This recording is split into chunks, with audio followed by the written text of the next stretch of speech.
Noina sanga semba domaina noina mibu sanga semba domaina maka kathalaga makuttu su maka kae mathabak tu su maka kae jen semba nga semba domaina noina matat semna pis ta thongna mi dubu aduk tam thina hatli do adu di noi kari hairi ge adu mami hat mi pundok karam ba kan lo da karam ba kan kanun da jaw ge ba adu di ke sum udra baba sarkar khangde mandedi leiriba national mayam news mayam se ke sum udra baba asige akoigi news siga nahan asmaina mitai gi tawriba thodok to kadi kana gumamna adugi wafam da haibi rakte ba mi bu sanga semba domaina noina sembi raga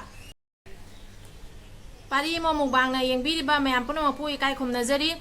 ado ichinaw ngasi amuka video ama mayang yafum da thamjage aina video je semjabani ado ichinaw singna asoina jaraga su takpi rao aidi aina khangba henge aigi video ge mage de thamjabani akhoi aigi kholao se video na aigi kholao ni video se kai nahan thoiba viral video do adoi do tawriba mayam se na news khudingi hapia ba do akhoi ge video se di kajoba ge news khudingi hapak tri no ba mi bo sanga semba dumaina mi do manga kakna hale lani sinare animak sinari jar ge ba ado hali dubo adumaina sa semba dumaina makutto mo piece ta thoka e adu video do ai happy ro waiso happy jara ke ba adugumba adumaina mayam ama video ama leireba mi do makutto makhadang magi makhudang du mu kathat pire makhong do kathat pire mathabak tu mu kathat pire aduga piece ta dana adumai tawri do adugzam tamthina hali badubu adu mi gi wakhan la sa gi wakhan la kari gi wakhan wa ba noina adumaina tawdi jaraga akoina nahan gi thoiba thodok to akoi support taw dia ba akoi support taw de akoi ima singna lan badi akoi mateng tawroi alan bagi akoi support taw de na mitai ima punamakna adu do hayaba aduga noi gi di adumaina noina cookie militants cookie mayamna adumaina mitai bu aduk tamthina sa semba dumaina makak ga haliba noi gi thawai do adu da noi gi nasa do kari minung si jawri ke ba noina kari karama justice no ba noina pami je karama justice no ba noi nasa na jengwa ba adumba mi hatu bu mina hatna bra mi gi sajla ba mina adumaina tawbra ba amda nasana khala video do noi di udribo noi cookie chinaw mayam noi udribo adu do noi amana tawraga mayam punamak chen thaba do adumaina akhoi gi sunahan akhoi gi di lali bodo akhoi di puthoga jummai thadoga mayamna punna chairak pi ne na tawre noi gi di kai gi charak pi do noi di kai gi tholak tri no ba akhoi gi churchanpur da nurse oina leiriba mitai nupi macha dudi noina hatok piraga adudi kesum natra baba akhoi gi ima ahan noiba ima do mai thabadi hing na thadoi budi adudi kesum natra baba masu do ga mabok to noina phuna hatoi budi adudi kesum natra baba naha noi gi thodok to akhoi nungaite mitai ama oina mitai nupi ama oina adugi mathakta akhoi nupi mayam ima mayam nasu adu do support tawdi akhoi mitai haiba jatchina adu toiba thodok to mayam nasu ninda tori mayam nasu jadeba aduga Jamana ba thodok mayam ama akhoi mitai gi su leireba aduga di kari gi wafam machet ama Narendra Modi PM na su haibi de aduga di viral chali ba video na hani mi hat laga sa damaina maka kai ba video do khali akhoi mitai na tai ubra ba mitai gi ta viral oira noi atai na di udra ba du video do atai media mayam ama leiri na daily news kangu mayam ama leiri aduga di udra ba ma khogi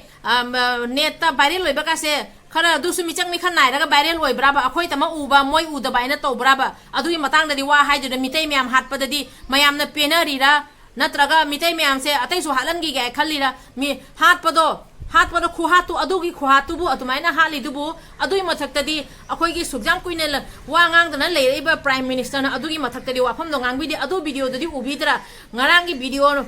khani mamang gi video nupi ani dugi adum mai video viral chapa du matang da di wa ngang bi re ba asi misang mi khan nai hai ga dra nai de hai ga dra ba adugi thodok to khoi myam na su za de na khoi di khudak ta dugi mitai myam na za de mitai myam na tori ba jum do khundagi lakai dagi tandhokani na jum du sumai thadoi adugi lalam ba do lona matik chaba adugi pi ga da ba punishment do pi ne na hai ria ba ado cookie militants na adumaina mitai bu noi gi mayam na mitai bu adumaina mitai hingdo pharaga mangak sindo mangak to kathala loina punna thadara thamme aduga gi di masa do kathale pamom do kathale makhong kathale aduga mi do sa ama do maina machet tana noi myam na nok tana kho tana kai bado ado jum magi guardian magi mayung gi mi singduna uraga masa gi guardian du adu mamong da halaga jum du uri ba imung du na kari oigani kari oigani aba noi gi nahan nupi masani du di hatte dana nupi masani do nungaite adum ba thodok to khoi pamde tungda muk thokan biganu aina khoi mayam na su adu mayam puna ki mafam da thamjare ba do akhoi gi dumai happy ri badudi kari haina hairu haino adu gi matang da di wa haidri se kari gi no aba sekmai jing de su tobiri ba thodok punna thoklak pa nipa masa lanjau chapadu adu su dumai na happy re sekmai jing da su sum tawi duni masa nauna jum panjari ba nipa ma du su hatok pire nipa masa du su hatok pire lukham da kaw nongmai ka pa kaw na hatoe mi do phara ga bu dumai na hing na dumai hat pra lan na maru pan na kap na si ba du di phare adu do khoi jar ge ba mi ama lan da dumai na phara aga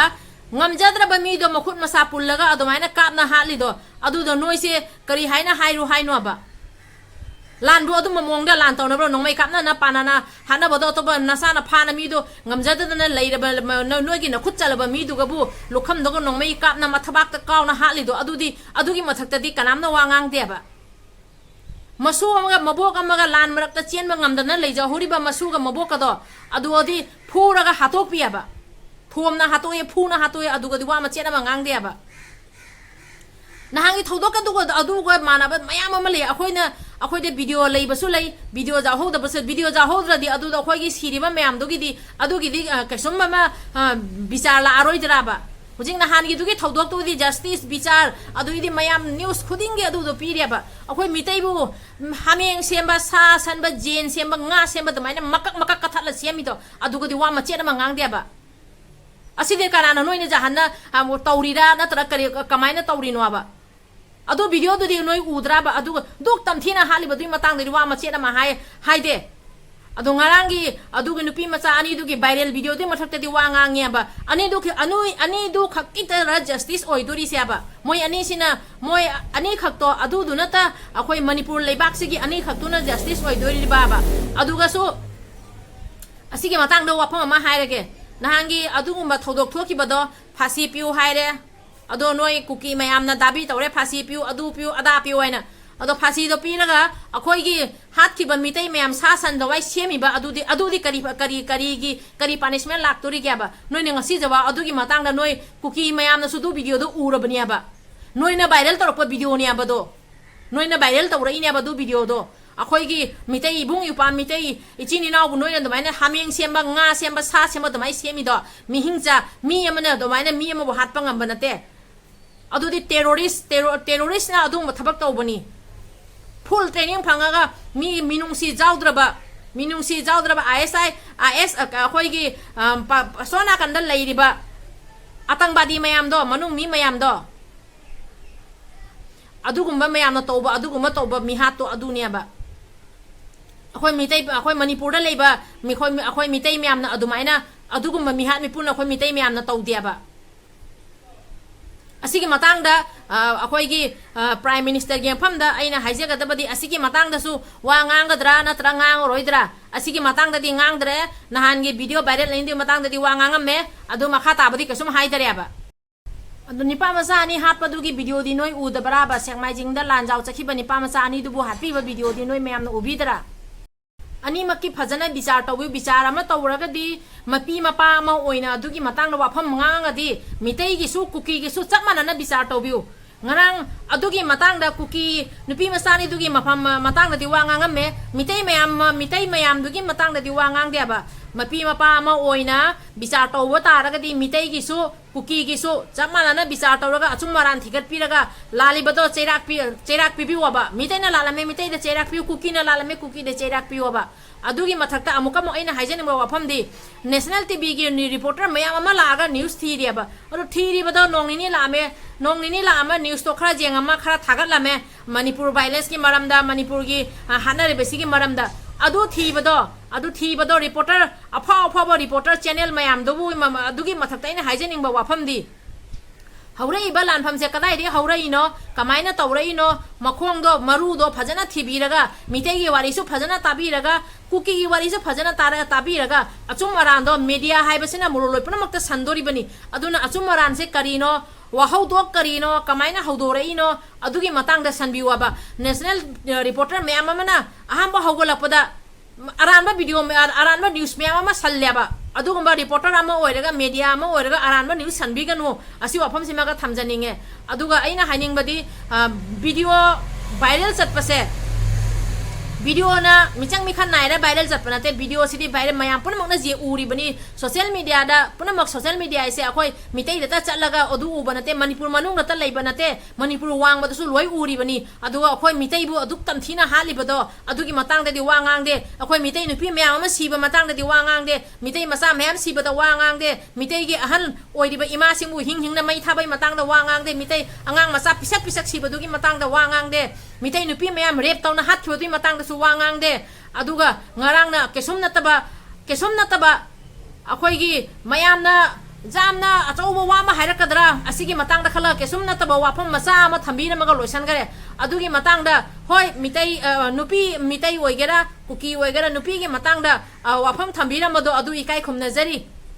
ꯉꯔꯥꯡꯒꯤ ꯊꯧꯗꯣꯛꯇꯣ ꯑꯩꯈꯣꯏꯁꯨ ꯄꯥꯝꯗꯦ ꯑꯩꯈꯣꯏꯁꯨ ꯅꯨꯡꯉꯥꯏꯖꯗꯦ ꯅꯨꯄꯤ ꯑꯃꯕꯨ ꯑꯗꯨꯃꯥꯏꯅ ꯈꯣꯡꯒꯣꯏꯅꯅ ꯅꯨꯄꯤꯕꯨ ꯑꯗꯨꯃꯥꯏꯅ ꯏꯖꯠ ꯖꯥꯎꯗ ꯇꯧꯕꯤꯕꯗꯣ ꯑꯩꯈꯣꯏꯁꯨ ꯄꯥꯝꯗꯦ ꯍꯥꯏꯅ ꯑꯩꯈꯣꯏ ꯏꯃꯥ ꯃꯌꯥꯝꯅꯁꯨ ꯍꯥꯏꯈꯔꯦ ꯑꯩꯈꯣꯏ ꯃꯤꯇꯩ ꯑꯣꯏꯕ ꯃꯤꯇꯩ ꯖꯥꯇꯤ ꯃꯌꯥꯝꯅꯁꯨ ꯍꯥꯏꯈꯔꯦ ꯑꯩꯒꯤ ꯆꯦꯅꯦꯜꯒꯤ ꯃꯥꯏꯀꯩꯗꯁꯨ ꯑꯩꯈꯣꯏꯅ ꯍꯥꯏꯖꯈꯔꯦ ꯑꯗꯨꯒꯤ ꯃꯇꯥꯡꯗ ꯑꯩꯈꯣꯏ ꯄꯥꯝꯖꯗꯦ ꯑꯩꯈꯣꯏ ꯅꯤꯟꯗꯥ ꯇꯧꯔꯤ ꯍꯥꯏꯅ ꯑꯗꯣ ꯑꯩꯈꯣꯏꯒꯤ ꯃꯇꯥꯡꯗꯗꯤ ꯋꯥꯍꯩ ꯑꯃꯐꯥꯎ ꯍꯥꯏꯕꯤꯗ꯭ꯔꯤꯁꯦ ꯀꯔꯤꯒꯤꯅꯣ ꯃꯤꯇꯩ ꯏꯆꯤꯟ ꯏꯎꯄꯥ ꯃꯤꯇꯩ ꯏꯕꯨꯡ ꯏꯎꯄꯥ ꯃꯤꯇꯩ ꯏꯃꯥ ꯃꯤꯇꯩ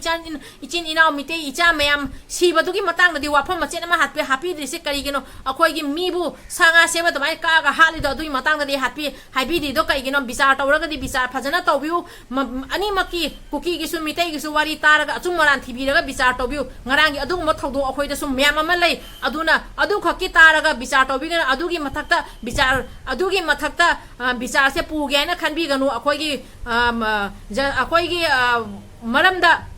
ꯑꯗꯩꯗꯤ ꯀꯨꯀꯤꯒꯤ ꯃꯔꯝꯗ ꯑꯅꯤꯃꯛꯀꯤ ꯃꯔꯝꯗ ꯊꯤꯒꯠꯂꯒ ꯑꯆꯨꯝ ꯃꯔꯥꯟꯗꯣ ꯈꯪꯅ ꯕꯤꯆꯥꯔ ꯇꯧꯕꯤꯌꯨ ꯑꯅꯤꯃꯛꯀꯤ ꯆꯞ ꯃꯥꯟꯅꯅ ꯊꯝꯃꯒ ꯕꯤꯆꯥꯔ ꯇꯧꯕꯤ ꯑꯃꯈꯛꯀꯤꯗ ꯇꯧꯔꯒ ꯕꯤꯆꯥꯔ ꯇꯧꯕꯤꯒꯅꯨ ꯉꯔꯥꯡꯒꯤ ꯑꯗꯨ ꯚꯥꯏꯔꯦꯜ ꯊꯣꯛꯄ ꯚꯤꯗꯤꯑꯣꯗꯨꯒꯤ ꯃꯇꯥꯡꯗꯗꯤ ꯋꯥ ꯍꯥꯏꯕꯤꯔꯦ ꯑꯩꯈꯣꯏꯒꯤ ꯚꯥꯏꯔꯦꯜ ꯚꯤꯗꯤꯑꯣ ꯃꯌꯥꯝꯗꯨꯗꯤ ꯅꯣꯏ ꯎꯕꯤꯗ꯭ꯔꯥ ꯑꯗꯨꯒꯤ ꯃꯇꯥꯡꯗꯅ ꯋꯥ ꯍꯥꯏꯔꯔꯣꯏꯗ꯭ꯔꯥ ꯑꯗꯨꯅ ꯀꯅꯥꯅ ꯑꯖꯥꯕ ꯄꯤꯅ ꯑꯗꯨꯝꯕ ꯗꯨꯛ ꯇꯝꯊꯤꯅ ꯍꯥꯠꯂꯤꯕꯅꯣ ꯑꯁꯤꯒꯤ ꯃꯇꯥꯡꯁꯦ ꯑꯩꯅ ꯑꯩꯈꯣꯏꯒꯤ ꯁꯔꯀꯥꯔ ꯑꯩꯈꯣꯏꯒꯤ ꯃꯦꯗꯤꯌꯥ ꯑꯩꯈꯣꯏ ꯃꯌꯥꯝꯒꯤ ꯃꯐꯝꯗ ꯊꯝꯖꯅꯤꯡꯉꯤ ꯑꯩꯈꯣꯏꯒꯤ ꯃꯤꯇꯩ ꯍꯥꯠꯄꯒꯤ ꯚꯤꯗꯤꯑꯣꯗꯨꯗꯤ ꯀꯃꯥꯏꯅ ꯃꯌꯥꯝꯅ ꯑꯗꯨꯒꯤ ꯃꯇꯥꯡꯗ ꯋꯥ ꯍꯥꯏꯕꯤꯗ꯭ꯔꯤꯅꯣ ꯃꯤꯕꯨ ꯅꯣꯏ ꯅꯁꯥꯅꯁꯨ ꯎꯔꯗꯤ ꯑꯗꯨ ꯎꯔꯕꯅꯤ ꯎꯅ ꯋꯥ ꯍꯥꯏꯗ꯭ꯔꯤꯕꯅꯤ ꯑꯗꯨꯅ ꯑꯗꯨ ꯚꯤꯗꯤꯑꯣꯗꯨꯒꯤ ꯃꯇꯥꯡꯗ ꯅꯁꯥꯒꯤ ꯅꯕꯨꯡ ꯅꯨꯄꯥꯗꯣ ꯅꯁꯥꯒꯤ ꯅꯋꯥꯅ ꯑꯩꯈꯣꯏ ꯏꯋꯥ ꯏꯄꯨꯟ ꯅꯋꯥꯅ ꯄꯨꯔꯣꯏꯕ ꯋꯥꯔꯧꯕꯤꯒꯅꯨ ꯑꯩꯅ ꯁꯤ ꯍꯥꯏꯔꯦ ꯍꯥꯏꯅ ꯅꯋꯥꯅ ꯄꯨꯔꯣꯏꯕ ꯄꯜꯂꯦ ꯍꯥꯏꯅ ꯑꯗꯨ ꯑꯣꯏꯔꯃꯗꯤ ꯅꯣꯏ ꯀꯔꯤ ꯈꯟꯒꯅꯤ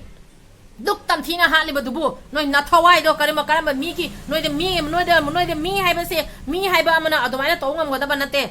ꯑꯗꯨꯅ ꯑꯁꯤꯒꯤ ꯃꯇꯥꯡꯗ ꯑꯩꯅ ꯍꯥꯏꯖꯅꯤꯡꯕ ꯋꯥꯐꯝꯁꯦ ꯃꯤꯆꯪ ꯃꯤꯈꯟ ꯅꯥꯏꯅ ꯕꯤꯆꯥꯔ ꯇꯧꯕꯤꯒꯅꯨ ꯂꯥꯜꯂꯤꯕꯁꯦ ꯀꯩꯅꯣ ꯐꯖꯅ ꯊꯤꯒꯠꯄꯤꯌꯨ ꯚꯤꯗꯤꯑꯣ ꯑꯃ ꯚꯥꯏꯔꯦꯜ ꯑꯣꯏꯔꯒ ꯑꯗꯨꯒꯤ ꯃꯊꯛꯇ ꯕꯤꯆꯥꯔ ꯇꯧꯕꯤꯒꯅꯨ ꯃꯌꯥꯝ ꯑꯃ ꯑꯩꯈꯣꯏꯒꯤꯁꯨ ꯚꯤꯗꯤꯑꯣ ꯂꯩꯔꯤ ꯑꯗꯨꯒꯨꯝꯕ ꯃꯌꯥꯝꯗꯣ ꯎꯕꯤꯗ꯭ꯔꯤꯗꯣ ꯀꯔꯤꯒꯤꯅꯣ ꯑꯁꯤ ꯋꯥꯐꯝꯁꯦ ꯍꯥꯏꯖꯒꯦꯅ ꯚꯤꯗꯤꯑꯣꯁꯦ ꯁꯦꯝꯖꯕꯅꯤ ꯑꯗꯨꯒ ꯑꯩꯒꯤ ꯏꯆꯤꯟꯅꯥꯎ ꯃꯌꯥꯝ ꯑꯩꯅ ꯋꯥꯍꯩ ꯋꯥꯇꯥ ꯑꯩꯈꯣꯏꯒꯤ ꯁꯣꯏꯈꯤꯕ ꯇꯥꯔꯒꯁꯨ ꯑꯩꯈꯣꯏ ꯏꯆꯤꯟꯅꯥꯎ ꯃꯌꯥꯝ ꯃꯤꯇꯩ ꯏꯆꯤꯟꯅꯥꯎ ꯃꯌꯥꯝꯅ ꯑꯁꯨꯝ ꯑꯩꯉꯣꯟꯗ ꯀꯃꯦꯟ ꯇꯧꯔ ꯇꯥꯛꯄꯤꯔꯧ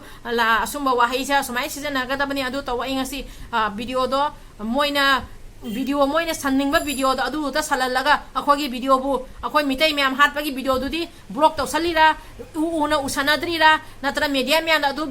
ꯚꯤꯗꯤꯑꯣꯗꯨꯒꯤ ꯃꯔꯝꯗ ꯋꯥ ꯍꯥꯏꯒꯅꯨ ꯍꯥꯏꯅ ꯊꯤꯡꯉꯤꯔꯥ ꯈꯪꯗꯦ ꯀꯔꯤ ꯍꯥꯏꯗꯣꯔꯤꯕ ꯑꯗꯨꯅ ꯑꯩꯈꯣꯏꯗꯤ ꯗꯦꯃꯣꯀ꯭ꯔꯦꯁꯤ ꯀꯟꯇ꯭ꯔꯤꯅꯤ ꯍꯥꯏꯅꯤꯡꯕ ꯍꯥꯏꯗꯣꯔꯤꯕꯅꯤ राइट है अखोइदा ngang अखोइदा राइट लै अदुना अइना हाइनिंग वाफम दे लोइना हाइगनी अइना उबा खुदिमक लोइ हाइगनी अदुदुना अइना असि वाफम से म्यांग फम द थमजबनी अदु इचिना अखोइ मिते इचिना म्याम अदुगगी दि लैरिबा इचिना म्याम पुनमकना अइगी वीडियो से जेंगबिरगा असोय रानबदो कइनो ताकपिरकनी हाइना कमेंट की सेक्शन दा असुम असोय रानबदो ताकपिरो दो इचिना म्याम मतंग सिगदि लोइसनजरगे मथंग वीडियो अमकम अइ थागचरके इचिना म्याम ना असुम सपोर्ट तोरगा वीडियो से जारिमा कै शेयर तोबिउ अइ मोइना अखोइ मितैबु